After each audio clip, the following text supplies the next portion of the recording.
ADHD relationships can go through a lot of challenges, but there's one toxic habit that causes more problems than any other. And if it doesn't stop, it can become the death of your relationship.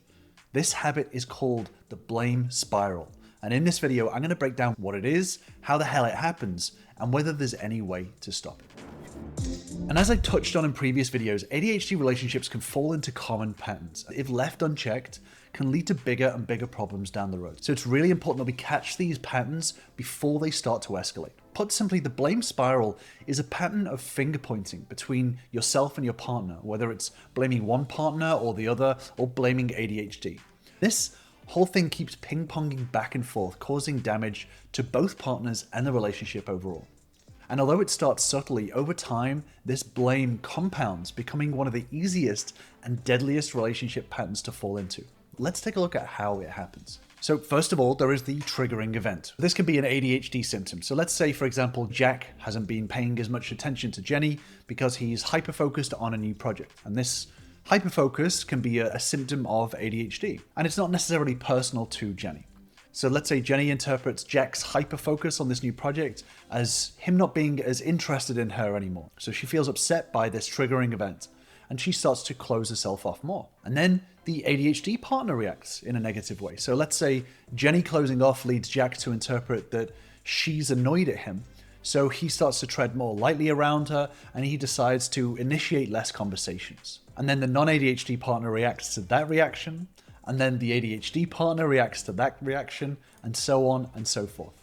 The end result is that these negative reactions start to compound, and this feedback loop becomes worse and worse and ends up becoming a spiral, causing more and more damage to the relationship. And it's very tempting to point the finger and say, well, ADHD is the start of all of this, but this is where the problem actually lies, is that all that's happening is that there is a triggering event, and this triggering event can trigger an ADHD partner or a non-ADHD partner. It doesn't have to be ADHD related. This is just a triggering event and a partner's reaction to it, interpreting this as a bad thing. The problem comes is when one or both partners start to point the fingers of blame at the ADHD or the other partner. So everyone's pointing fingers at each other. It's kind of like that Spider-Man meme. Have you ever seen it where everyone's kind of in a triangle pointing at each other? Everyone is pointing away from themselves, but everyone is also pointing ADHD as the center of the blame for this relationship. But the reality is that ADHD is not the source of the problems in the relationship. Problems and challenges come in any relationship. It's how you respond to them. So whether it's the reaction or the reaction to the reaction, any response here to the triggering event or the responses will either make or break that spiral. And there are three types of responses that perpetuate this spiral. And these responses are either aggressive, passive, or passive-aggressive. And if you want more videos on tools and strategies to create healthy, thriving relationships, then do make sure you are subscribed to the channel for new videos every single week. Aggressive is a response where you shout, you blame, you criticize, you insult, you name call.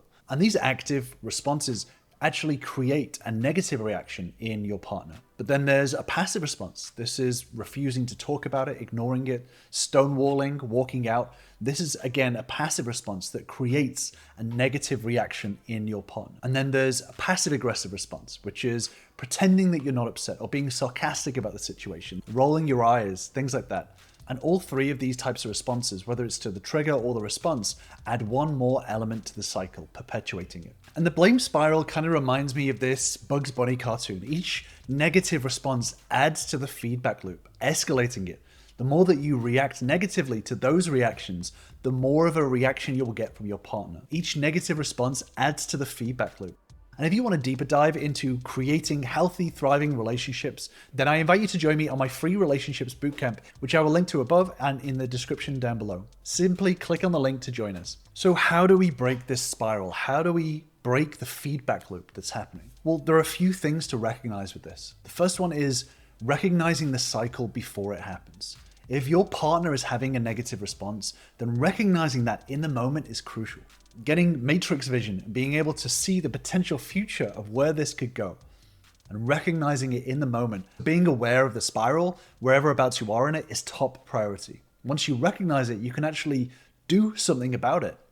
But the problem is that if you can't even recognize it, or worse, if your partner recognizes it and you don't, then you're going to struggle to be able to take any sort of real action on it. Next, recognize the impact that your negative reaction has and how it will worsen your partner's negative reaction. And this is a really key point, because when you're within the blame spiral, your focus can often be locked on to what your partner is doing wrong. But that in itself, blaming your partner in that moment for blaming you, is part of the cycle. So that internal blame comes out as a negative reaction to your partner. So recognizing that blame itself is part of that negative reaction that you are giving. That's your part of perpetuating the spiral. So for example, in the moment your partner is expressing that feeling, the feeling that they're having in that moment in time. So the common mistake is for people to try to control what is being said right now. So they can get defensive, they can deny it, they can blame, they can shout, and they can walk out. But ironically, the more that you try to control what is being said in that moment, which is impossible because it's somebody else, this amplifies the negative reaction because you're trying to put Pandora back in the box. So the more energy that you spend focusing on your partner's negative reaction, the more of a negative reaction that you are having. And this is something that can't be hidden. You can't pretend that you don't blame someone when you secretly do.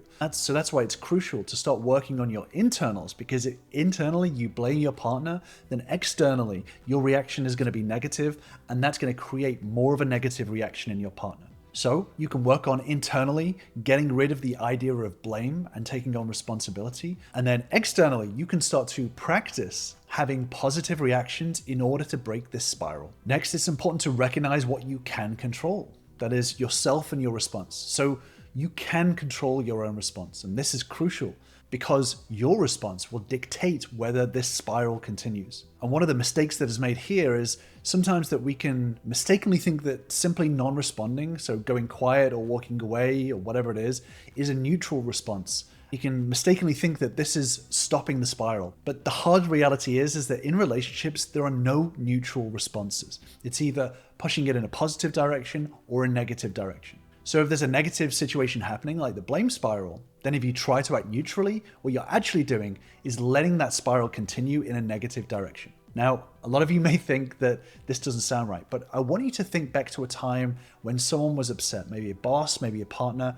and they went quiet. But you knew that they were upset and they were just not saying anything about it. Or they walked out of a conversation saying something like, okay, you're right, or okay, you win, or whatever it is. Did that feel like a neutral response to you? Usually that response will actually create more negativity because it's someone walking away from a conversation or pretending like everything is okay when you both know that it's not. So that's what I mean when I say that there are no neutral responses. It only pushes it in a positive direction, i.e. towards a resolution, or a negative response, which is pushes it away from a resolution. And you may be thinking, how can I make this positive? My partner is upset right now. Most people will look at these moments as things to avoid. People try to avoid arguments all the time, but they're actually the opposite. These moments are opportunities to build the relationship.